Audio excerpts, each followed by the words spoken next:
Hello, everybody. I'm your host, Dagbird, here at StopStrugglingNow.com. And today, we're going to talk about 5 rules of your credit score.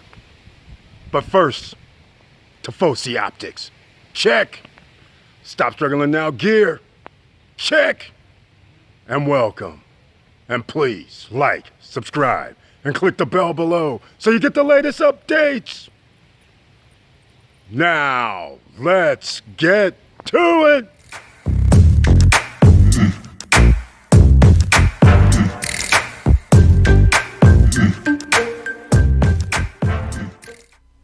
Alright, welcome back. Okay, ladies and gentlemen, let's get into it.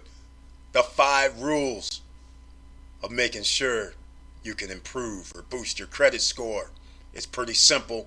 You already know the 5 rules, but I'm going to go over it one more time because there's a lot of people that still do not understand how they can increase their credit score simply by doing a few things themselves. You don't need credit repair. You don't need an AU trade line. You can actually start doing some things that can improve your credit score and boost it up. So let's get to it.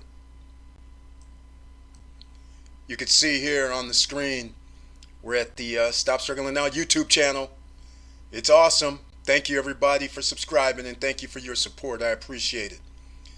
So the deal here is, as always, is your credit history. I'm not going to use my usual template that I use to show the credit score. I went over here, just grabbed something on the internet because they actually explain it in words.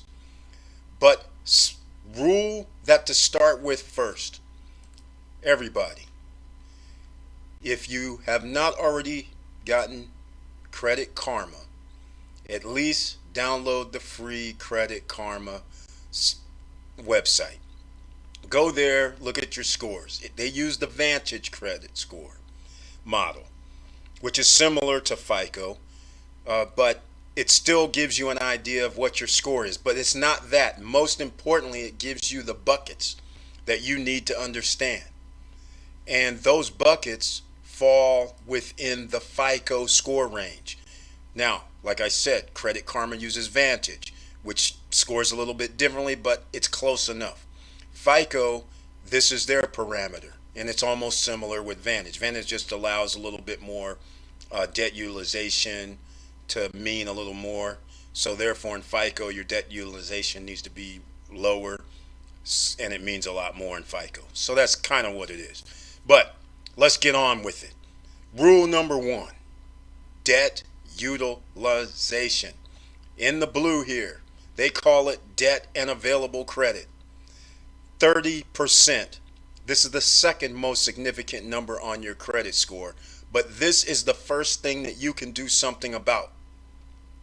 Because in simple terms, credit cards, if all your credit cards combined, I'm going to use a pretty simple number, is $1,000 owed.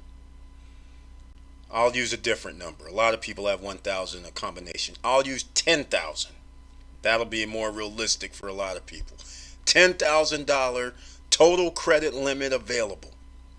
That's it amongst all your credit cards. Then you owe $3,000. That will be considered 30% of your score. Now, you need to be under 30% of your score in order to have your credit score go up if everything is where it should be. Now, what you don't know is people who have an 800 credit score or higher, their debt utilization number is usually somewhere around 5, 6, 7%. That's where you need to be. So in other words, if you have $10,000 total credit limit availability, then you need to make it so it's $700 to $500 debt utilization. Because 10% would be $1,000, 7% would be another $700, 5% would be $500 out of all of it. And by rights, in this day and age, you need your debt utilization in single digits. That's where it should sit. And I don't recommend going to zero, because zero means you're not using your credit card. And whenever you go get credit, they look at your how you're using your credit and if you're responsible. Responsible is you have even 2%, 3% on your available credit. So then that way they can show that you're actually making a payment every month. So that's why people with 800 scores and up generally have 7%, 5% to 7% debt utilization. That is rule number one. Get your debt utilization under 29%. That's the first rule. Second rule, once you get under 29%, you got to get down to 9%. Do the chunks, 19%, 9%, and then you can get down to that 7%, 5, 6, 7 percentile mark, and stay there if you can. And also, most importantly, check your statement dates. So in other words, what I'm trying to say is some people might be saying, Eric, I need to use my credit cards. I'll get another video in for that, because yes, you should be using your credit card instead of using your cash. But what you're doing is, just to give you a brief preview, let's just use the same example. $10,000 and I have $33,000 owed on my credit cards. And you go down and buy $200 worth of groceries. Normally, a lot of people may pay their groceries with their debit card, with their usual ATM debit card from the bank, not a credit card, but on the debit side. So how about this? You charge the $200 of groceries. Then when you get home, you send a payment for the $200 that you were going to pay and maybe add a $10 on it. Send 210. This does two things. Your monthly payment that was now due is no longer due, and you've paid, in essence, $200 off when your next statement comes out. All right? Because your next statement is going to show new purchases after your statement date. So you need to know your statement date, but I'll have to get into that on another video. But all I'm trying to say is a lot of people are using their credit cards and then using their actual cash to buy other things, when in fact you could be using your credit card and then just paying the cash out. Now, of course, you have to be disciplined, but you just pay a little bit extra, and now your due dates won't matter, and you'll always have your on-time payments as well.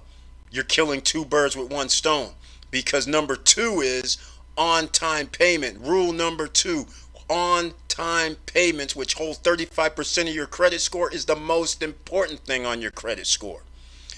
A lot of you might have missed a payment. One payment. After 10 years of on-time payments, you have a 780 credit score.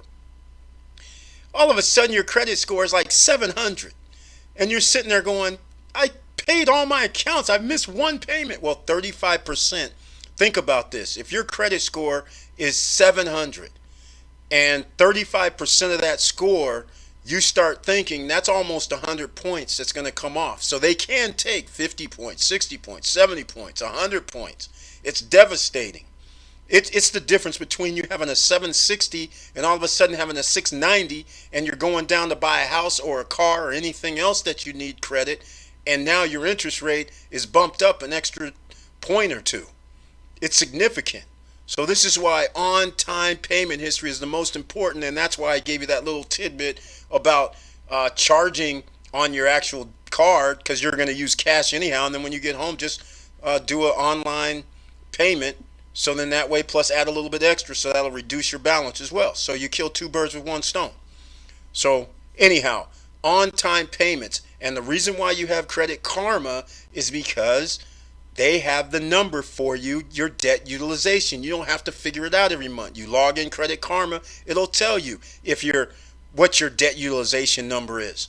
So as long as you know you're trying to get to single digits, 9% or less, you need to be under 29% or less for a positive to get in the green, so to speak. So you know you want to get there. Then when you see 40%, you're going, okay, I got to get this down to 29% or less, like immediately. All right. And then after that, immediately try to get under 10%, meaning 9% or less. Live in that under 10% zone if you can. All right. Payment history is next. You need to have 98, 99, or 100% on time payment history. If you do mess up, then what can you do? You have to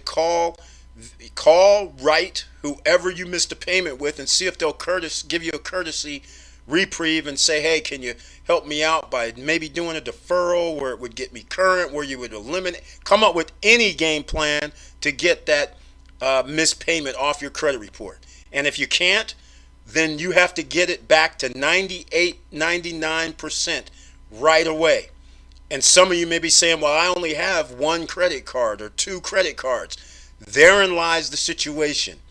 If you have one or two credit cards, it's going to take you about 5-6 months to get back to 98%. This is why one of the rules 2B, okay, rule number 2B, you need to have 10, at least 10 accounts, 11 or more accounts reporting to your credit report. And the reason being is because it has to do with this. If you ever miss a payment, what would happen? You would miss, let's say you had 10 accounts, you miss a payment, you still have another 9 accounts that will report on time. So it would only take you 1 to 2 months to get into the green again at 98, 99%. So you can do the numbers. You have 10 accounts, you miss a payment, you done paid 9 out of 10. The following month, you're 19 out of 20. You can see how quickly you can get back to 98, 99%, because that's where you need to be for your credit score to go up or improve. Whether it's 2 points, 1 point, 3 points, that's where you need it to be. All right? So you got that? Rule 1, debt utilization. Rule 2, on-time payments. And as you can see, that's 65% of your credit score. So what's up next? 15% is your age. And people who have high credit scores have an age of about 7 years. 5, 6, 7 years is optimal or more. This is why a lot of people like to get added to their parents' credit card. So that would be an authorized user, because parents usually have cards that they've had for 10, 12, 8 years, 7 years, whatever. So that'll help the child out when they turn 18, 19. Their credit score will be a lot higher. So there's nothing you can do when you're building your credit. You just have to keep paying. A year goes by, 2 years go by, but that's 15% of your credit score. So that's why you don't want to close accounts. If you have an older account and you messed up and you're saying, just close the account, you actually should keep the account. Because if you have a 10-year-old account, and yeah, it might be negative, but you can always make on-time payments, or you can get that back correct. The age, though, you can't substitute for. So therefore, it was worth it to keep it, fix that back up, so then the age stays out there at 8, 10, 11 years. Age matters, and that's 80% of your score when you add up the first 3 things.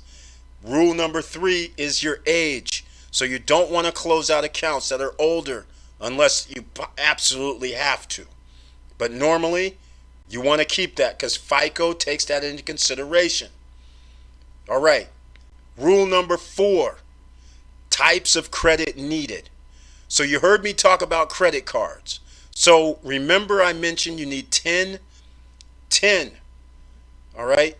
10 different types of credit is what it is. You don't need 10 credit cards. It's just 10 different types of credit. So let me give you an example. A car payment is a different type. A house note is a mortgage is a different type. A personal loan is a different type. When you go down here and get either Credit Strong or Self-Lender, they do not do hard inquiries. So that will not count against you when you get one of those. That's an installment loan. That's what it's under, installment. Revolving is credit cards. So that's a different type. Mortgage loan, different type. Personal loan, different type. Okay? These are more like installment. So that gives you different types of credit, which is 10% of your credit score. So they want to see you have credit cards. They want to see you have a loan. They want to see different types of credit and how you're making sure that you're paying it on time. And the ones that count for your debt utilization, they want to see you at a certain level, preferably in single digits, debt utilization under 10%.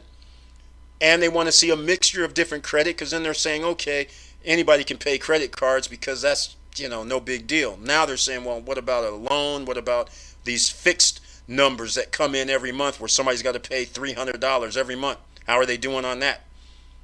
They have a mortgage. That's $800 a month. How are they doing on that? Simple. That's how you do it. That's rule number 4, ladies and gentlemen. You need different types of credit, and all combined, you want to have at least 10 accounts. 11 is preferred or more, just so you know, but you want to have 10.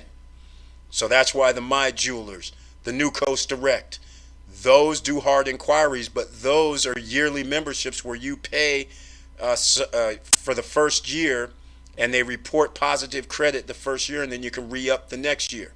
No more, no less than a credit card where you have a yearly annual fee. You try to get credit cards with no annual fees, but there are cards that people get where they pay an annual fee and they don't think nothing about an annual fee. My jewelers say, give me an annual fee.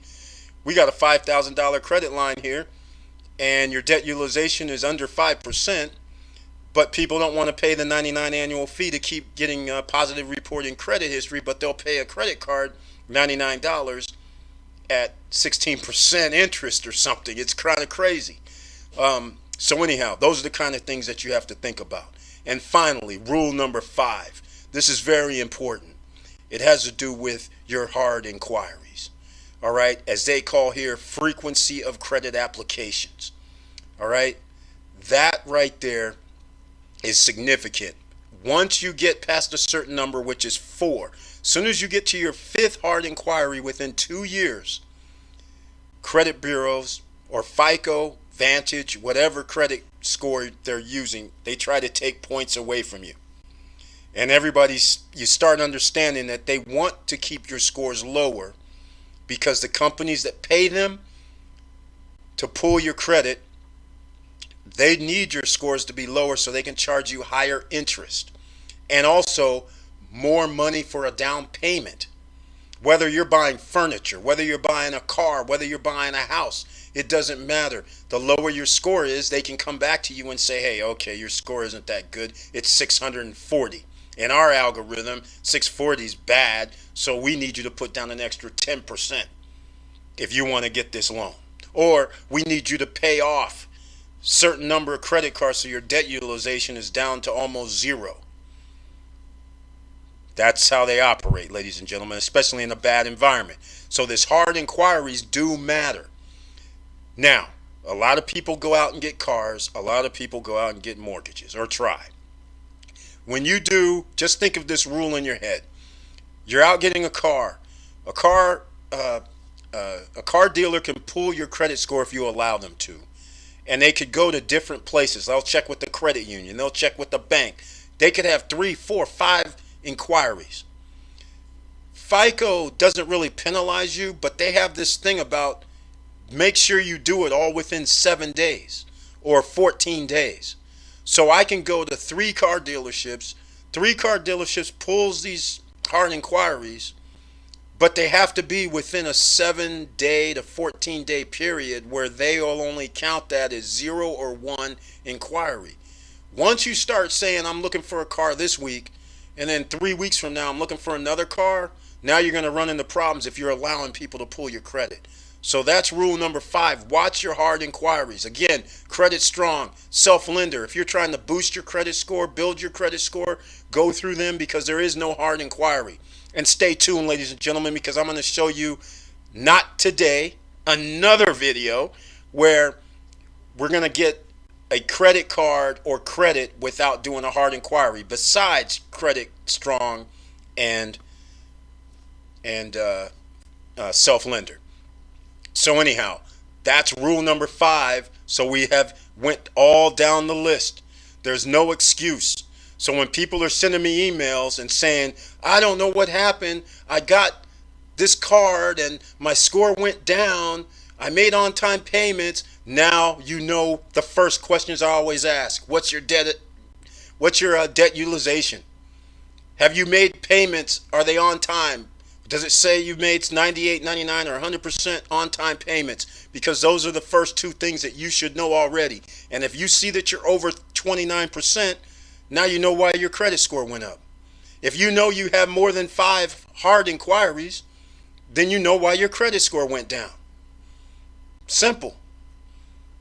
It's not that hard, ladies and gentlemen. But again, if you have any questions, you can always hit me up at eric@stopstrugglingnow.com. And thank you for watching. Thank you for listening. And please like, subscribe, and click the bell below so you get the latest updates. And I know it's hard out here. And this is why I was telling everybody who would listen for the last 2 to 3 months that you need to be in the stock market. And we're going to have a stock market video coming up as well. And we're going to have a subscriber who wants to come on a live stream with me in a couple of days. This is going to be interesting. This will be fun. So don't miss the live stream on Sunday afternoon. It's going to be talking about, of course, stocks, investments, whether it's real estate, whether it's credit. We're going to talk about it. So please stay tuned. And keep your head up. Keep moving. And I'm out.